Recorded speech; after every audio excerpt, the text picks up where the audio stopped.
তেওঁ নিজেই কেক কাটি খুব বেয়া পাইছিলে। আমি যদি কাৰোবাক কোনোবা দুখীয়া মানুহক সহায় কৰোঁ বা কিবা এটা কৰোঁ সেইটোহে তেওঁ ভাল পায়। হেপী বাৰ্থডে বুলি ক'লেও তেওঁ কেতিয়াবা হাঁহিছিলে, কিনো জন্মদিন হেপী বাৰ্থডে আৰু।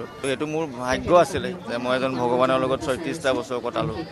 চাওক, জুবিন গাৰ্গ মানুহক অন্তৰত এনেকৈ শিপাই আছে, ন্যায় নিদিয়াকৈ আদালত সাৰি যাব নোৱাৰিব। আমি আচলতে জুবিন গাৰ্গ আগতে বাহিৰলৈ ফুৰিবলৈ গ'লেও আমি কেইবাটাও জন্মদিন তেনেকৈ পাতিছোঁ। তেওঁ খুব পক্ষপাতি নাছিলে, তেওঁ জন্মদিন উদযাপন কৰি বেয়া পায় নিজৰ জন্মদিনটো। আমি যদি কাৰোবাক কোনোবা দুখীয়া মানুহক সহায় কৰোঁ বা কিবা এটা কৰোঁ সেইটোহে তেওঁ ভাল পায়। তেওঁ নিজেই কেক কাটি খুব বেয়া পাইছিলে, আনুষ্ঠানিকতা নাছিলে, খুব সাধাৰণভাৱে থাকে, নিজৰ জন্মদিনটোত ঘৰতে থাকে, ক'লৈকো নাযায়।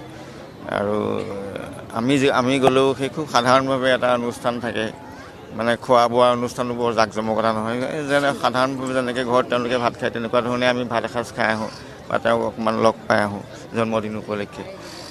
গতিকে হেপী বাৰ্থডে বুলি ক'লেও তেওঁ কেতিয়াবা হাঁহিছিলে, কিনো জন্মদিন হেপী বাৰ্থডে আৰু, আমাৰনো কি হেপী বাৰ্থডে এনেকৈ কয়। গতিকে বৰ ধেমেলীয়া মানুহ আছিলে।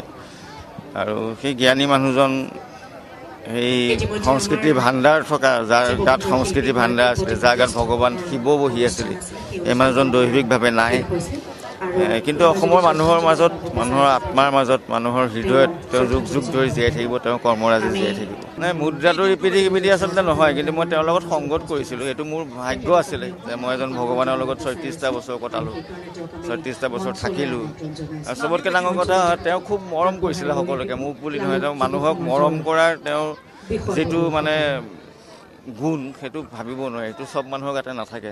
মই ছেকেণ্ডজন মানুহ পোৱাই নাই, কোনো ভেদাভেদ নোহোৱাকৈ সকলোকে সমান ধৰণে মৰম কৰে। মোক যিমান মৰম কৰিছিলে, নিজৰ ভনীয়েকক যিমান মৰম কৰিছিলে, বেলেগ এজন মানুহকো সিমান মৰম দিব পাৰে। তেওঁ মৰমত ভাগ বাতৰা নাছিলে, সকলোকে সমান চকুৰে চাইছিলে।